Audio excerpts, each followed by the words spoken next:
Well, fellas, it is time for everyone's favorite thing, which is, of course, top 10 lists. ESPN.com released their top players before the start of the 2021 NBA season. LeBron's going to lead the pack at number 1 with teammate Anthony Davis at number 2. Giannis, Luka, and Kawhi round up the top 5 in that order. Then Kevin Durant, Damian Lillard, Steph Curry, James Harden, and the Joker line up 6 through 10. So pretty simple, Jay. What do you think of the list, and did they get it right? I'll tell you one. I'll tell you the first. I'll tell you the first thing they didn't get right. Putting this thing on ESPN Plus, acting like this is exclusive material. I'm pretty sure it's the first time they done that. They can go ahead and piss off with that. But as far, well, you know what? Actually, as far as the list go, yeah, let's go ahead and get into it. Listen, I understand that LeBron and Anthony Davis, they come the best duo. I think it's fair to say. I think it's pretty clear. This is the best duo smoking right now in the NBA. I think Anthony Davis absolutely, legitimize, his. She agreed too. Yeah, right.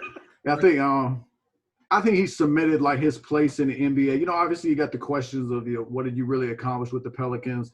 You come over to the Lakers and there's some questions on how good can you be? Can you perform when it really counts? He absolutely did that. But I think to have when you have a back-to-back reigning MVP in the Greek Freak and you slide him at 3, I think that's a little disrespectful. I would have Giannis at 2. And I would probably slide AD back a bit. I'd probably put him at 5.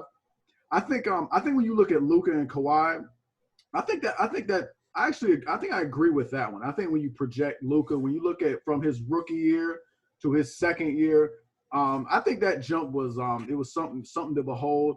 I think the playoff performance against the Clippers in the first round, even though he came up short, I think it's something to behold. I think it's something we could see Luka perform and meet that expectation as the 4th best player in the league.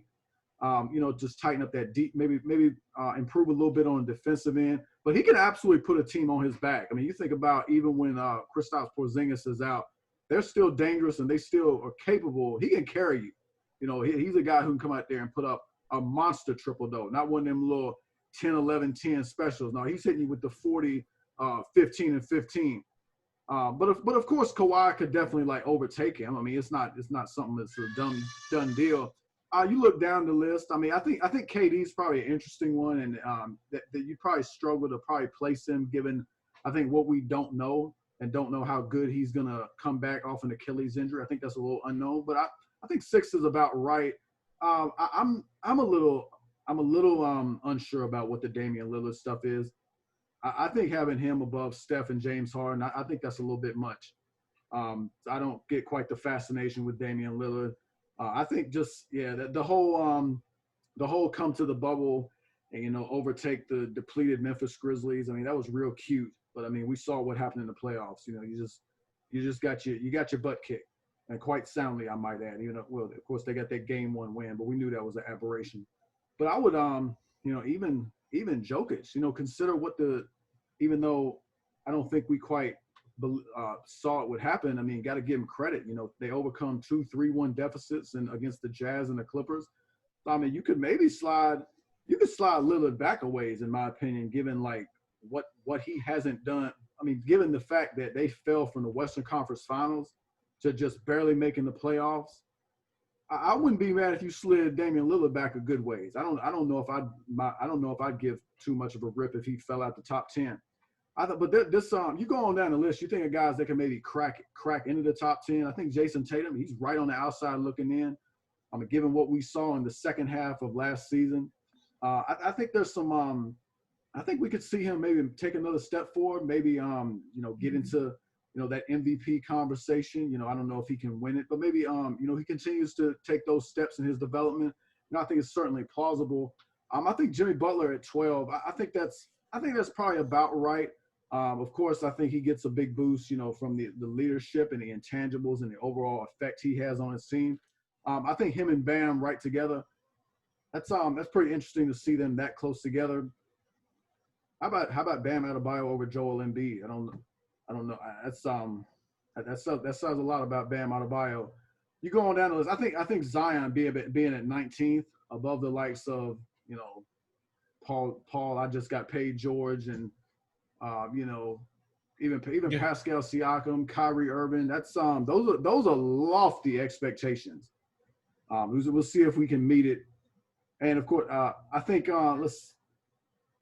Devin Booker, Donovan Mitchell. I think I'd probably have Donovan Mitchell over Devin Booker, but I don't think it's certainly not the worst list I've ever seen. But a few legitimate gripes. I will say there's no Russell Westbrook in the top 25. That's certainly an omission. I don't know if I'm ready to say Russell Westbrook is in the top 25 player. I would probably have Westbrook in my top 15. So I guess a better question is, what criteria did they use to come up with this list? Because if you knew the criteria a little bit better, I think it might make a little more sense. I don't know. Are we using past metrics? Are we using present metrics? Or are we using future metrics? Because I just feel like they use whatever the hell they wanted to in this. I think what they're doing is they're trying to project who's going to be the best this season. So there's a little bit of a future lean to it. Not 100%, but there is a little bit of a future lean, I think is what they're I think this is a projection, but I mean, in the end, I still think it does beg a question like, well, how do you project that Zion's gonna be better than all these dudes? How are you really projecting that Damian Lillard's gonna be better than Steph Curry and James Harden? Right. I still think those are fair questions. Right. So my thing is, listen, I go with the proven commodity. And so let's start with the top 5. You're damn right they got it right with LeBron James. I've been beating that drum. You're absolutely right they got it right with LeBron James. But I guess they took the rest of the time off after they got LeBron James. They was like, all right, we'll take the layup with LeBron James and we'll mail in the rest of it. No. Anthony Davis ain't no second best player. I like Anthony Davis. I'm a fan of Anthony Davis. Listen, this ain't it. This ain't it. All right, this ain't it. Anthony Davis, he might fall in between 6 and 10, but listen, like Jay said, I'm going LeBron, Giannis number 2. I'm not happy about the Luka being number 4. Once again, I go with proven commodity. Luka was very impressive last year in the bubble. Now, why would I take a player that was impressive last year in the bubble and put him in front of players that have shown me that they can make it happen under more hostile circumstances? One, Kawhi Leonard. One, Kevin Durant. What are we doing here? What are we doing here? If you want to say we're penalizing Kevin Durant because he didn't play last year. This is why the criteria matters for me. This is why the criteria matters. Because all of a sudden now Luka is better than KD, or Luka has a brighter forecast than Kawhi Leonard. Why? Because he had a good bubble run? Because he played, he had an almost MVP season? I'm not feeling it. So my top 5 probably most likely will be LeBron, Giannis. I will move Kawhi to 3rd. I will move Kevin Durant to 4th, because I do think Kevin Durant is a top 5 player. I don't know what's going on here. And then my 5th player matter of fact, my 5th player probably be Steph before it be Luka. Luka be like number 6 for me, because I got to go with the commodity. I got to go with the players I've seen get it done when it matters the most. I haven't seen that out of Luka. Not saying he can't do it, but what have I seen? A bubble run? What, a possible MVP run? I'm sorry, I need to see it under regular circumstances when you got fans spitting on you and all this other mess going on, and you got to go out there and get it. And that's what I've seen out of these other cats. Now, going down to 6 through 10, I just mixed that up because I told you Durant will be in my top 5. I'm with Jay. I don't know the fascination with Damian Lillard. He's a good rapper, but he didn't play in the All-Star game because he wanted to rap his song rather than play in the All-Star game. Neither here nor there, but Damian Lillard, he'll send you home. He'll do some impressive things. Top 10, I'm sorry. And he got ESPN. Why in the – you got Damian Lillard in front of James Harden, and then you got the fact to have James Harden one spot in front of Jokic. This is some disrespectful bull right here. This is disrespectful. Like, come on, man. Really? James Harden ain't did enough to not be one spot ahead of the Joker? but once again, I don't know the metrics. That's why I gotta know the criteria. Like if it's projected, maybe because he don't want to show up to count. They just don't feel like he deserves to be higher. I don't know, but that just don't make sense to me. Like, what are we talking about here? And then when we go to these other players, listen, Zion, all you gotta do is show up, buddy. You in the Hall of Fame. Like, I'm so sick of this mess. Yo, every time I see Zion, he's getting more and more credibility without even doing nothing. Yo, like you didn't even Pelicans didn't make the playoffs, but somehow he the 19th best player. And I just don't get that. I'm a firm believer in show me something. What? They got him in front of Paul George. Yeah, I lit Paul George up in the last segment. Yes, I did. But you know why? Because he has greater expectation and he's not living up to it. Zion ain't done nothing. What's he done? Make a good run for Rookie of the Year, which he lost. But like, what has he done? Like, gross a lot of money for the NBA. Okay, good. Hey, I guess that counts. That's a stat too. Single-handedly changed the playoff format. Good job, Zion. Single-handedly, yeah, exactly. By himself. That's what I'm saying. This dude is getting he getting LeBron treatment already. Like, what we doing here? I'm saying it's probably the future lean right here. What you're talking about. Well, we know how that's ESPN sees it. As soon as when LeBron's out of there, Zion's got next. And as far as like the commercials and like every other social media post that they post is going to be Zion. Oh, Zion put on new socks today. We got to post about it. So I mean, they obviously are well invested in the young man's success. And so with that said, right, and that's what I'm saying, right? And then look at this, right? Let's talk about Jamal Murray. Jay, you just explained to me how Luka Doncic had this nice run in the bubble and he had this nice season and this, that, and the third. We don't feel like Jamal Murray had just an impressive bubble run as anybody? For me, I give Luka more credit than just the bubble. I think his entire season was MVP-esque. And remember, he was an all-star game starter. Jamal Murray was kind of, I think he was my breakout player last season. But we didn't really see much from him until the playoffs. That's why I'm at with that. Wasn't he? Wasn't Murray kind of working back from injury? Yeah. Yeah. I don't know. Maybe it was, but then the regular season. Okay, so when you put it in that totality, you're right. Yeah, I thought Luka was impressive throughout. Okay.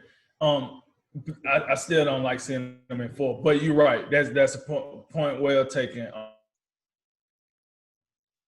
I don't want to drag this out. The fact of the matter is this, ESPN, listen to your boy. I'm coming in hot. The next time you do one of these doggone projections, can you give us a little criteria so we understand why you put certain players where you put them? Because I have to pay for it. Hey, well, I pay for the subscription anyway, so just charge me. But you know what I'm saying? Make some sense of this because it just doesn't, like, I'm looking at this, it doesn't make sense. The disrespect to Kevin Durant, the disrespect to James Harden, like, the disrespect to Giannis. What the heck? Why? Because AD won a title?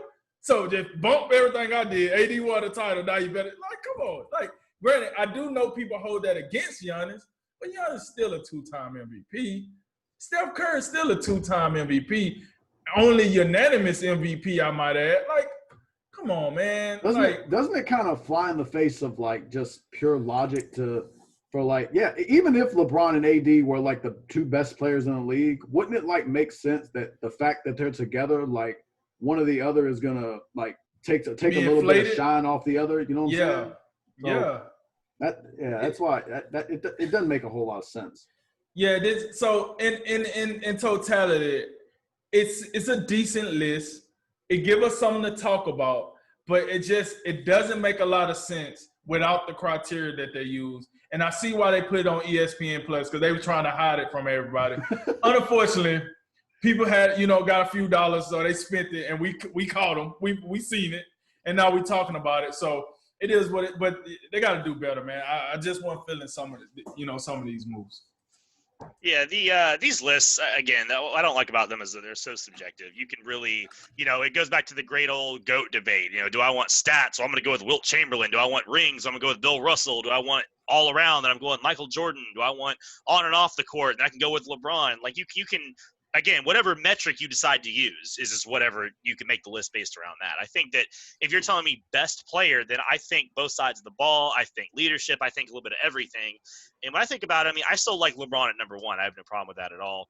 But then again, like you'll just talk about Anthony Davis. Well, how is he two if LeBron's one? I don't understand how. I know I would say Anthony Davis is solid, top five, but two, I think Giannis should be two. I think we all kind of agreed on that. Luka, if you're giving me the future projection, I'll lean to it. I like it. I mean, he had almost 29 points, 9.4 rebounds, I think 8 point something assists per game. I mean, the guy was a do-it-all, everything. The only real big knock on Luka is that on defense he is not great, and especially in the playoffs they had to kind of like work him around and hide him a little bit. But that's the worst knock you have. I mean, Luka is going to be the dude for a while. I mean, he really is going to be a top five player, I think. So having him in the top five, I think it's a little disrespectful to Kawhi just because he didn't win the championship this year. So I guess he's trash now. Like I'm not sure what this is all about, but I would switch Luka and Kawhi. And the rest of the list, James Harden's the other big disrespect. I would probably flip him and Lillard easy. Durant, that's the hard one to peg, because you don't know if Kevin Durant comes back and he's the Kevin Durant we all know and love, well, then he could be in the top two or three. Each might be in Anthony Davis' spot. But if he's going to be 85% Kevin Durant, well, then you gotta bring him down a little bit. So I think that's what we're doing for now. I think ESPN's just basically hedging their bets and putting him at 6. Again, y'all kind of talk about Lillard a little bit too high. Curry, see how he does this season, but he's still definitely a top 10 player. And then, get on the list. These are all pretty good for the most part. I mean, Zion, if they take the bubble wrap off of him and they let the man actually play and they get some help around him, he might be a top 20 player. I mean, that he looks like he could be special too. But as of now, you're basically running off the projection that he's going to be. I mean, right now, he's next to Donovan Mitchell.